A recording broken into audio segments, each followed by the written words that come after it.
Wayner, Hey, Tommy. Merry Christmas. I hope you had a great Christmas. Phenomenal. This isn't Dennis DeYoung. This is that Canadian ass. Alexa, stop, honey. Anyways. Anyway. So, Tom, we spent a long time last week. Had a nice Christmas show talking about our hopes and dreams. Yes, we did. And then we ended up here. But anyway, what was great is we spent a lot of time talking about the Bills, and you talk about a team effort and showing up, and I think anybody nationally or here in Buffalo that thought, Josh Allen has issues or has regressed has now just thrown that out the window. This guy he willed that win. No, and as he has played most of the year, right. He's regressed, I guess. Our players made plays, and we've said that before on the show. Your players have to make plays. In this game, especially the last two drives, oh my God, plays made by this team. Third downs, fourth downs. I want to bring out one quick play. It's just amazing to me. The inside shuffle pass to Stephon Diggs. Yeah. Deion Dawkins pancakes Judon. Right. And then he comes in your screen later on, some 20-some yards down the field to pancake another Patriot. J.C. Jackson just laid him out. And kudos, and a lot of negativity on Twitter about Dabo. I for the love of me, don't know why. Mm-mm. The guy should be named, they should name him assistant head coach and lock him up for 2 or 3 more years. What did I say last couple weeks, right? The guy has had no real running game to speak of. Forget about this past week. Right. He hasn't had the offensive line blocking that he needs. And then people yell that we're one-dimensional. Well, I'd like to see what you're going to do. And then yet others still say that's all we need to be is one-dimensional. Right. Go for it. Don't punt. There's a guy in Texas that never punts. Yeah, he's a high school coach. You need a running game, and you need to be able to stop the run. That's always going to hold true in football. Mm-hmm. All right? I don't care who you are or what you are. No question. Could you imagine, Josh, with a back that can seriously run the daylight? Right. I mean, it just makes you even more of a weapon. Like a Leonard Fournette who was available via waivers. Exactly. Free agent. Not even waivers, free agency. Having said that, I thought Singletary ran better. He ran hard. You look at his stats, and they were only like 3.3 yards a carry, but I thought he got some tough, big yards and some tough first downs. Right. I really did. But when you throw out the runs where he didn't have a lot of yards and just use that one run when he ran for a lot, right, that's a hell of a running play. That was a great average. Right. Yeah. Talking a little. People don't mention that, a lot. No, they don't. They don't understand. They fail to mention that. Well, they don't understand the game like no, they don't. No, they don't. But sad in a way, though. I'd like to talk about the offensive line. Before Bakker went out, and I feel bad for the kid. Played well this year. Mm-hmm. Ruptured Achilles. He's out for at least a year. But that line before Bakker went out and after, going into that, I had watched the decimated Indy line, whatever night that was, Christmas I think, because you can't keep it straight lately. It's been every night, COVID. But that line kept Wentz free and open holes for Jonathan Taylor, which is not too hard because he's amazing. But I sat there thinking to myself, they got like 4 stringers in there, and they're running the ball all over the place against Arizona. And what did we do? We came in, mixed up everything, found a run game, and kept Josh with no sacks and no punts. In many corners around town, you'll find, Belichick owns McDermott. He's a genius. He's that. He's this. He's whatever. He had Brady. Yeah. But in the game, no, he doesn't. Their game plan was to keep Josh in the pocket. Correct. And make him beat him. They didn't feel he could go to his checkdowns and stuff. It's kind of what I think he was talking about when he leaves the field going, "Who did you think I was?" or something. Yeah. Now, schemes and all of that, we've said that 1,000 times, don't work. Schemes don't win. Players have to perform. That New England decided to try that angle against him. But if I could interrupt, and then we'll go back to what you're saying. Yes, they did. Okay, so what does that mean? Our offensive line blew and we just stood there? No. Because guess what? It's great for the defensive ends to come in and contain. What about the defensive tackles getting some penetration? Right. And guess what? They barely did. No. And we played our game, We had a key drive, and our guys made plays, and we got the ball going, so we retained serve, right? Yeah. They had to play our game. Right. And when this team's focused, that's why with the losses and stuff this year and the disappointment, that's why I still say this team's going to bring us a lot more joy. This inner fire that this team has might not be this season, but they're close. Well, starting with the number 17, the guy. Oh my God, yes. You couldn't build one in a lab better for Buffalo, New York. No. A humble superstar that does anything to win. And he's surrounded with a lot of guys that just flat out believe in him. Well, they do, and they should believe in him because he's amazing. And just an awesome job. And defensively, our D played its game because it could play with the lead. And that's what they're built for right now. Exactly. And the running game didn't hurt us. And we shut the kid down. And it was kind of like us playing with Tyrod in the day. When you have a quarterback that can't throw down the field that well, Yep. You can nickel dime all you want. Now, maybe Max Jones, as he matures and learns the game more or whatever, he'll be a different quarterback. But the dinks and donks don't win you. I think the experts spoke on him. He's a manager. He's a game manager. Right. When you fall behind, game managers don't work. I remember how many times when Tyrod Taylor would have a good game, and we'd have the last possession to win the game, Couldn't do and it. he'd get picked or 4-and-out. Wasn't Fitz kind of similar to that too? Yeah. The tough pick late in the game. Right. And hey, Josh is going to throw a pick too here and there, right? But Very few. that kid, guy was at a phenomenal pick, and just it was a thrilling, awesome, great day, and to beat them, it's awesome. And in that shithole. Just a little aside. I was looking at something on Twitter. It was a link, and I hit it. It was a Rich Eisen show. Just before Oh, it wasn't the the draft. one with the Scantily. Oh, No, well, that was later. It was the Rich Eisen show, and he had Palmer on, Carson Palmer's brother, who is the coach for Josh Allen, and he had Trent Dilfer on. These guys went on for 14 minutes about how he was the best prospect in the draft. Now, all we heard before the draft was, nobody wanted him, played against terrible competition, was not accurate. Put out some racial tweet when he was 12. When he was 8. But these guys were going on, and it's great to look back at something like that because me, Tom, our friends, my sons, we were all Western New York. We're thinking Josh Rosen. Boy, am I glad. And true. I didn't know. No. I'm not a all we heard was draft Nick. All we heard was you can't teach accuracy. Right. But Josh Allen works on his craft every year. Some of our local schmucks were saying, you just can't do it, you can't do it, you can't do it. Well, he did it. He fixed his inaccuracies, and he brought that massive amount of talent. And God, you just gotta love the guy. He's got a cannon. I love when he threw and they hit him, and the ball went 74 yards into the end zone, and they're yelling fumble. Well, to fumble that hard at 60 miles an hour would be kind of tough. Right. And it's just it was a great way to cap off Christmas, and again another successful Boxing Day for not only the Bills but the area, I think. And it's I love Boxing Day. Yep. You know what? Let's talk a little bit besides Josh too. Offensive line we talked about. To me, game ball there, game ball to Isaiah McKenzie. Oh boy, yeah. We talked a little bit before about making plays, and I know everybody knows this because you watch the game. But that kid had one drop, and that was when it was real low on about that 25-yard pass from Josh, and he went to his knees. He had 7 receptions out of 8. And those catches, one he went down on a ball, knocked the wind out of himself. One he dove near the sideline. This kid just brought it all and made plays. Now, you look at our losses, right? Tampa, Tennessee.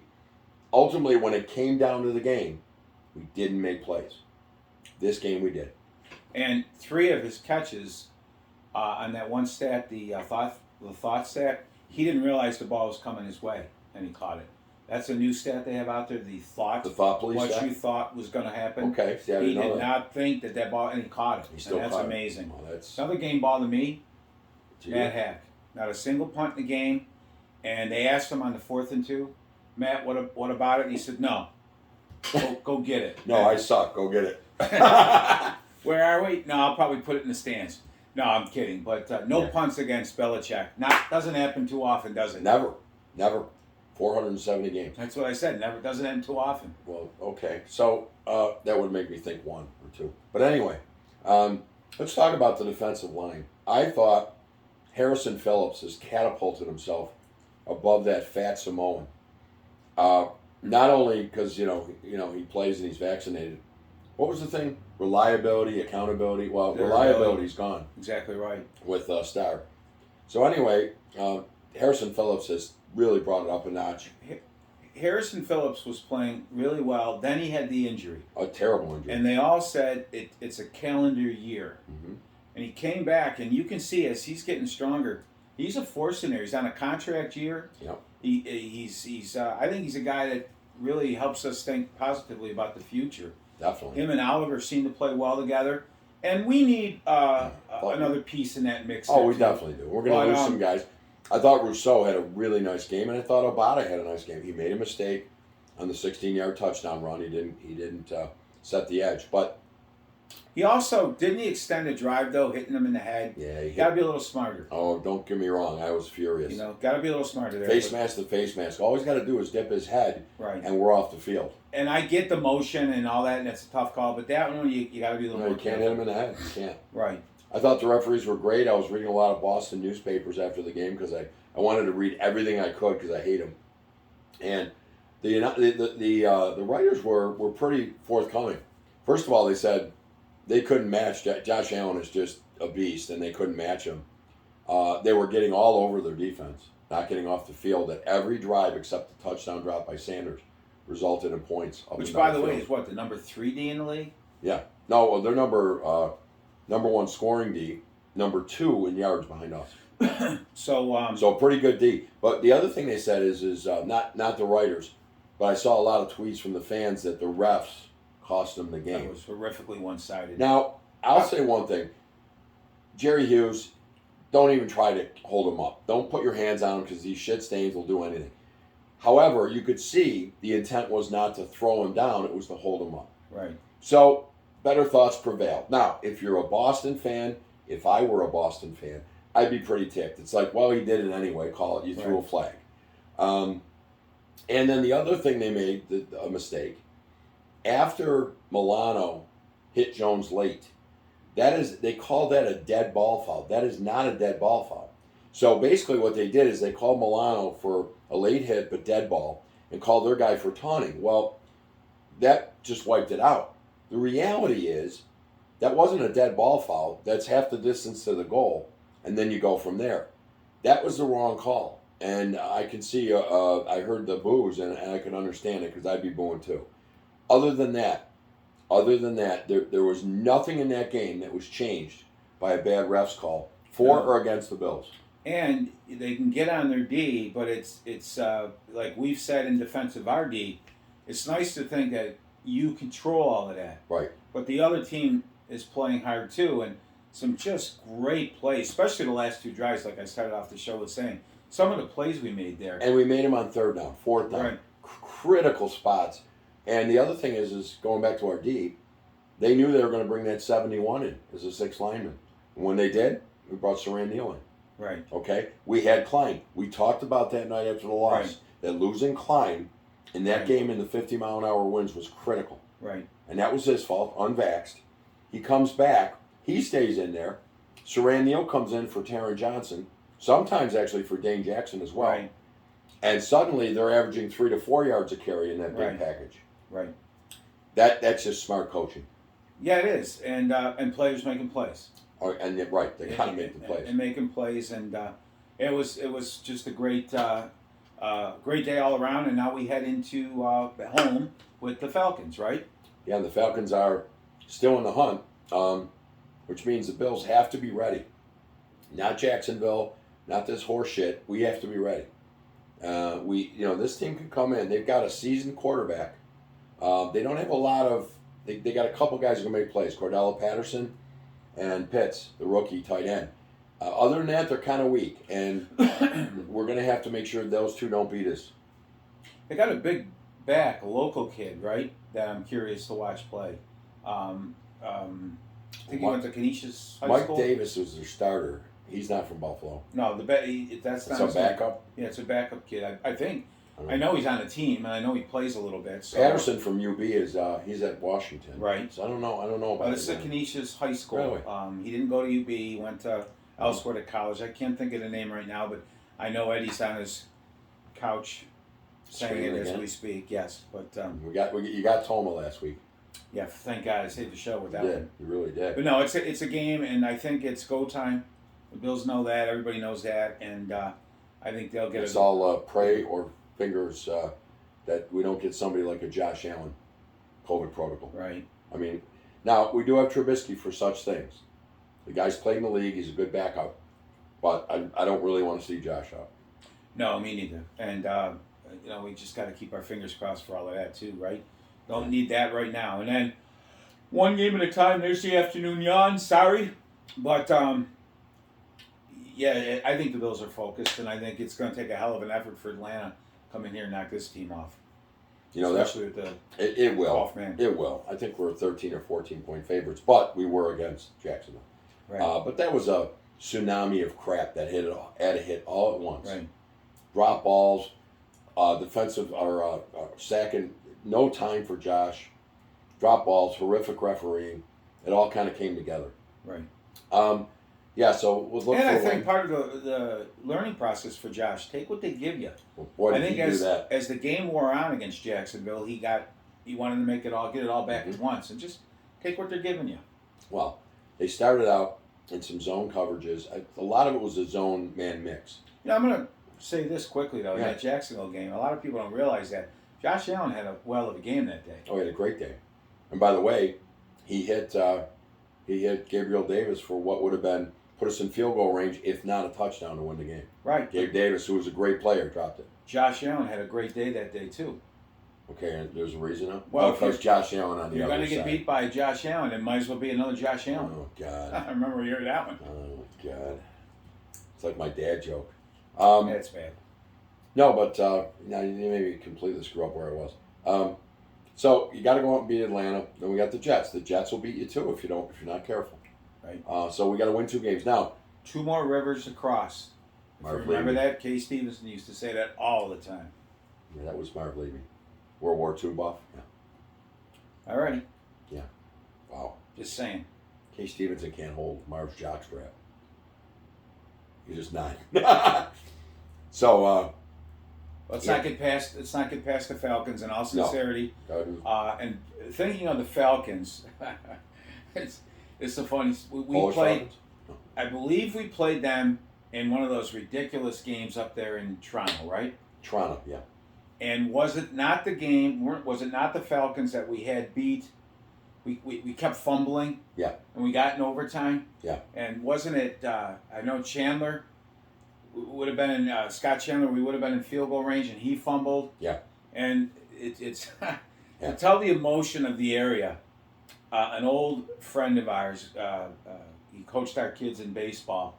Mm-hmm. There's a YouTube thing out there that sums it up. And Joe Sundquist, God bless him, it was right around the holidays. So I remember our Christmas tree was sitting there. Joe summed it up best. I won't say it on the air here, but it was awesome. And we lost in overtime, right? Got up, screamed at the TV, F you! F you. And it just, the emotion and the blood-curdling, heartfelt F you. And his wife was like startled. She's like, oh my God. But that sums up a Bills fan. It's Bills pretty good football, day. man. That's mafia. Yeah. So, Anyways, that was Atlanta. that was good. So the Bills, we'll get this done, and we move on. I like, when you get into that 3rd or 2nd seed, and now you get that first home game, Yeah. right? And you don't have to play in a wild card round. That's you. Oh, yes, we do. I'm sorry. That was dumb. That was dumb. So we still got to win 3 games to go to the Super Bowl. Very doable. Vegas just put the Bills slightly behind Kansas City to win the AFC. Yeah, I don't quite get the Kansas City thing, but whatever. They still have Mahomes and stuff, but Well, their defense has come up lately, and what they're basically saying is you got Mahomes in the O, which, by the way, has not been as good statistically this year. And I don't mean just yards and stuff. They're not even close to the last 2 years.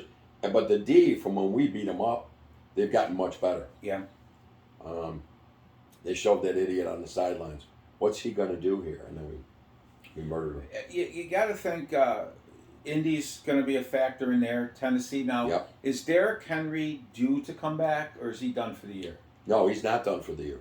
They did not put him on the long-term IR. All right. Because they thought he could come back. So there's a beast if you get him on the road again. Well, I guess of course we were right there. You got to think about all the teams. Kansas City probably is the scariest of that group because I don't worry about too many of those other teams. A lot of them have warts. I mean, Indianapolis scares the daylights out of me because of their great coach, a good D, and a fantastic running game. Their quarterback doesn't scare me.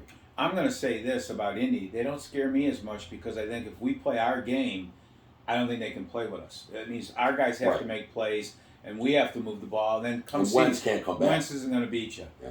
Kansas City scares me because Mahomes can. Yeah. So, but we'll have our playoff show later. Yeah, we'll definitely. And by the way, we're not in the playoffs, so no, not yet. we got to take care of business. And I just want to say this too, and this came out. I know my dad and your dad used to talk about it too, back in the early '60s. There was a saying: "The goal is not to go, just to go." And I think that holds true today too. The goal is not just to go, right? Yeah, that was 1990. Right, they used it in that run. era too. They kind of it was kind of a theme out there, and the goal I don't think at any time ever was ever to go. I will asterisk that by saying I think the playoff game with Jacksonville. I do. The game with Jacksonville that year. Yeah, I think the goal was definitely just to go. Yeah, because Tyrod Taylor and the team scored 3 points. Oh, sweet Jesus. Right. Anyway, go Bills. And thank you, Bills. Thank you, Bills. Thank you. Is right. That was the most joy I felt in a regular season game in quite a while. The first being the Kansas City game on the road. Right. I will admit I was a complete nervous wreck Sunday. I think this team's got a lot more joys to give us too. I do too. Yep. Yeah, we'll fix it as we go along. Yes, we will. And well put. Well spoken. So anyway, Sabres quickly battling COVID. The league's kind of on a pause, right? Yeah, I guess we're playing tomorrow night at home against Jersey. We called up Peyton Krebs and Paterka. We only have 9 forwards that are healthy. Yeah. And those guys are all vaccinated too.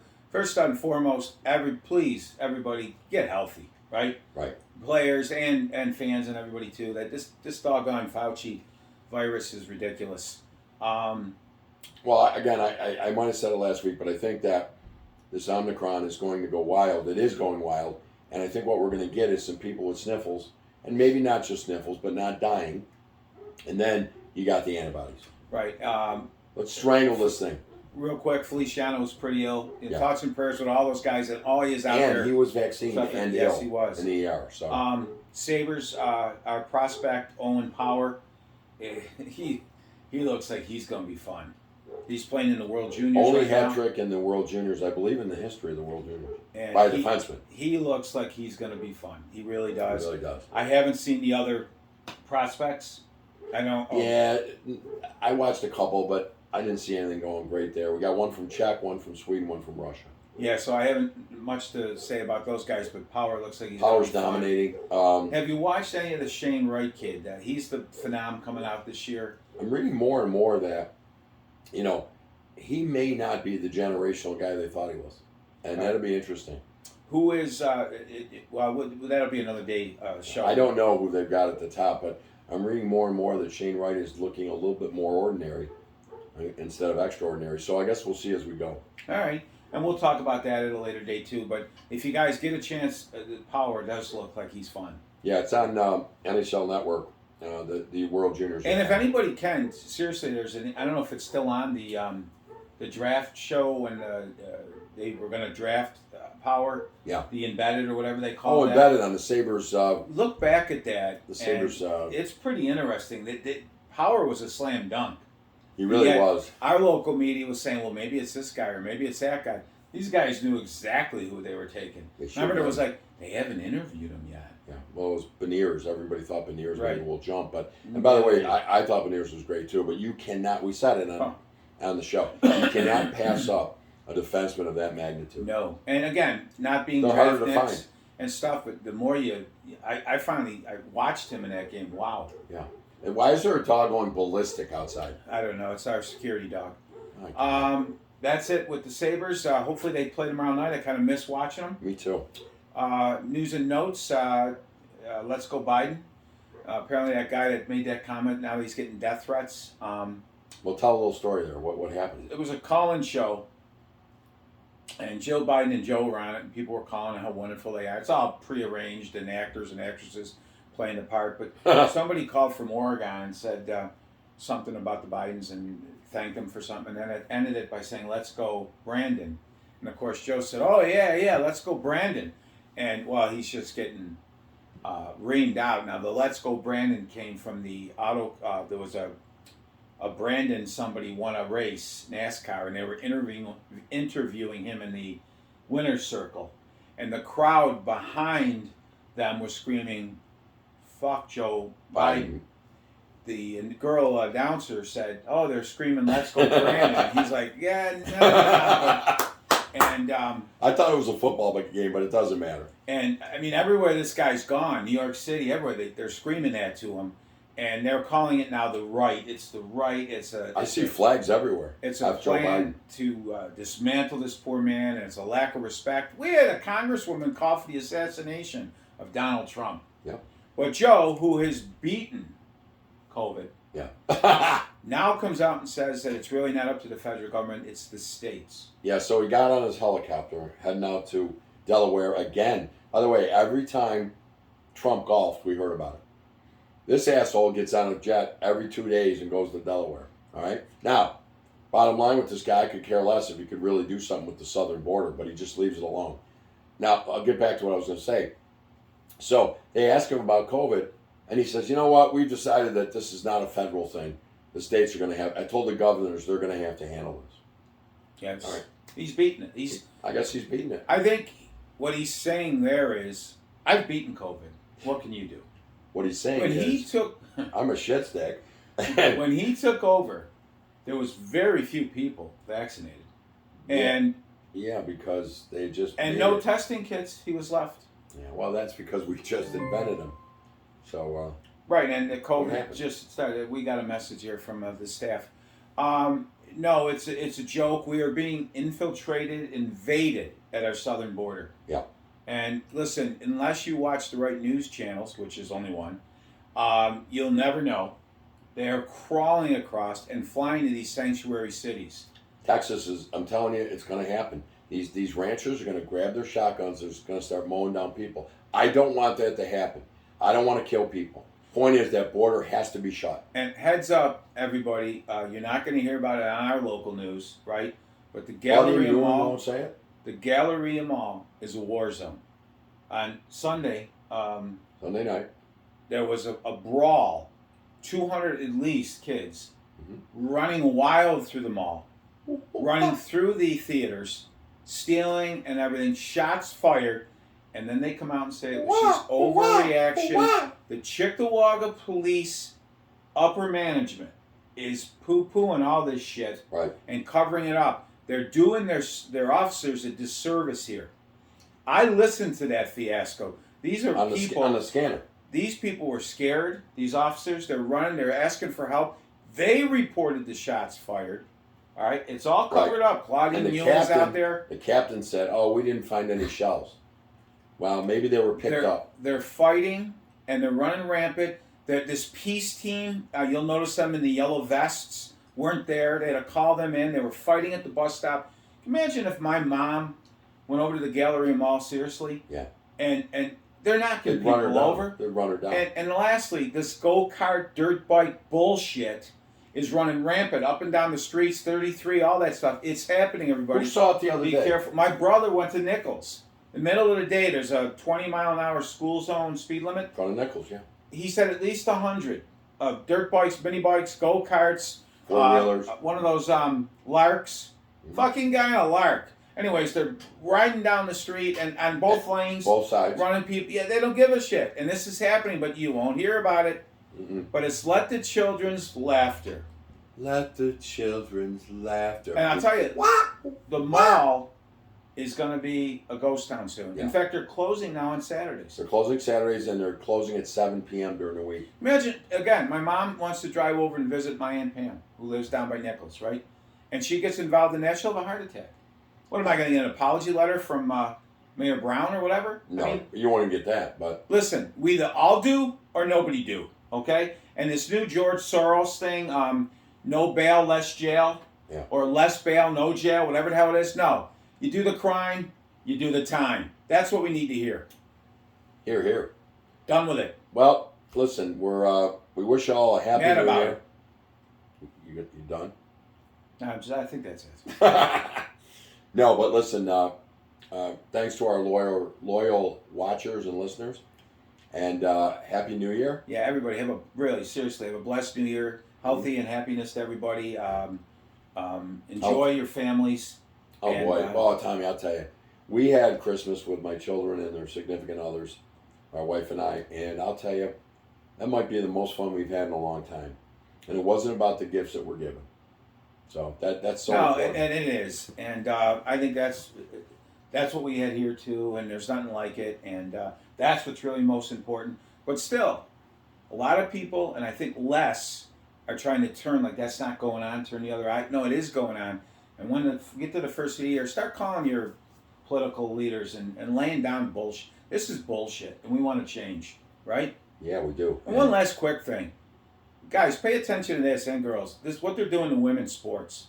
These swimmers, especially in the Ivy League, they're men swimming in girls, and they're going, I didn't even have to try hard. It's a joke to women in this country. They got packages. These transgenders, it's ridiculous. Find a league of their own, no pun intended. Wow, that was a movie. Right. Tom Hanks. Find something else, because it is a joke. And it, One last thing, I noticed that, we're kind of family, and yet I wasn't at your party. That's true. COVID stipulations. No, we have seriously. January 6th, we have a big birthday party. For Aaron. For Aaron Of the Mullen. neighbors, yep. Who's going to be 21 years old. And I know that Tommy, John, and Ryan, who won't listen to this, so I'll have to tell them on a text, we're going to try to get their brother hammered, but I think that probably is not too good of an idea. By the way, we are going to take a moment of silence on that day in support of the failed insurrection. It was a chance for us to take the country back, and it failed. I go to CNN and I hear, Tommy always goes, what do you think was on CNN? And I go, I'll take seriously, anybody I'll out take there, insurrection for 1,000. flip on MSNBC, and I'm guaranteed if it's not on, it'll be on soon. The insurrection on January 6th, which, by the way, keeps our vice president up at night awake. She's scared stiff. But yet, the insurrections that went on all summer by the Marxist-led BLM. She's incompetent. That's why she's She awake. is. All right, good night, everybody. And good talking to you. Hey, Happy New Year. Love you all, and let's go, Brandon. Woo! Ha ha! Let's go, Buffalo. Do boom, bum, bum, bum. God, I wish I could have went to the airport. You're going to give your usual shout out. I got to change some things. Shout out to my buddy Pete. Shout out to Marty Katowski, one of the few Bills fans on the border of Tennessee and Georgia. Risking life and limb down there. Down there. Shout out to my nephew, Tyler, out in Arizona, who tweeted on game night there, every time a New England fan boos, an angel gets his wings. Great post, Tyler. So, shout out to all those guys. Not me. Hey, bud, great recovery on your knee. You had surgery yesterday, knee replacement. Thanks for joining the ranks of the titanium men like myself and everybody else. Hey, and seriously, we said on the show about saying a prayer and speaking to lost loved ones and stuff like that. And I'd be curious if anybody has tried that and found a dime. Because I found a beer bottle cap. Well, that's a whole other crossover. All right, Tom. Talk to you soon.